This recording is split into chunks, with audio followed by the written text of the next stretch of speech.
আমরা কি দেখলাম গতকাল সারাদিন কোনো আলোচনায় ওনারা বসলেন না, আজকে লাখ বন্ধ ওনারা কোনো আলোচনায় বসে নাই।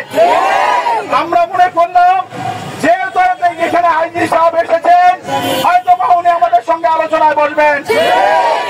আমরা প্রত্যক্ষ ভাবে দেখতে পারলাম আইজি সাহেব নিজের চোরের মতো পালিয়ে দেওয়ার চেষ্টা করেন। এইখান থেকে সমাধান না করে আইজি সাহেব এইখান থেকে যাইতে পারবে না।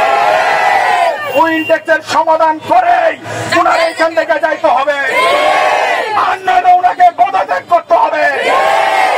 ওনারা আমাদেরকে আজ 10 দিন যাবৎ না খাওয়া রাস্তায় ঘাটে আমাদেরকে রাখছে। আমরা বলতে চাই আমরা তো ওনাদের কাছে অন্য কোনো পাওনার জন্য আসি নাই। উনি রাষ্ট্রের কর্মচারী, আমরা এই রাষ্ট্রের কলকারখানায় কাজ করছি।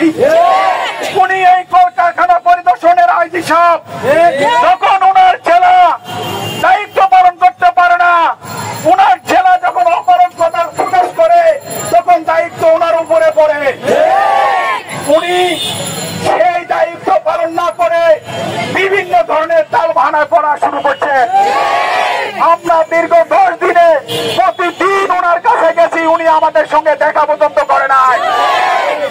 আজকে আমরা কি দেখলাম, উনি বললেন যে দোকান থেকে বাইরে উনি সমাভবনে যাবেন। প্রশাসনের ভাইয়েরা আছেন, আপনারা সহযোগিতা করবেন আমাদেরকে আমাদের এই শ্রমিকদের পাওনা আদায়ের ক্ষেত্রে। আমরা শৃঙ্খল আছি, শৃঙ্খল থাকতে চাই। উনি অফিসে যাবে, অফিসে বসবে, আমাদের সমস্যার সমাধান করে উনি অফিস থেকে বাইর হবে। এর আগে আমাদের এইখানে আপনারা বিশৃঙ্খল পরিবেশ সৃষ্টি করেন, প্রশাসনের ভাইরা দায়ী থাকবেন। আমরা বিশৃঙ্খল পরিবেশ সৃষ্টি করতে চাই না, কিন্তু ওনাকে আপনারা এখান থেকে কোন লুকোচুরির মাধ্যমে নিয়ে যাইতে চান, আমাদের লাশের উপর দিয়ে নিয়ে যেতে হবে। আমরা এখানে উচ্ছৃঙ্খল পরিবেশ করতে আসি নাই, আমরা সমাধান করতে এসেছি। আমরা চাই ওনার মাধ্যমে এখানে সমাধান হবে।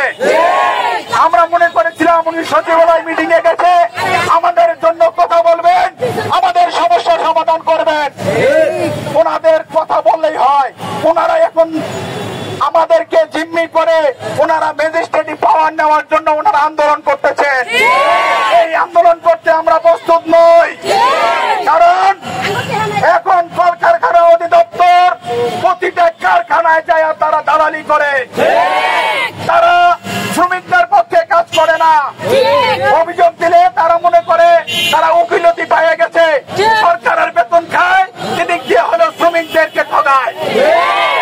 আমরা বলতে চাই ওনাদের কাছে যে পাওয়ার আছে এই পাওয়ারেই ওনারা প্রশাসনকে বললে প্রশাসন মালিককে নিয়ে আসবে, কিন্তু ওনারা এই কথাটা গত 10 দিন যাবৎ বলতেছে না।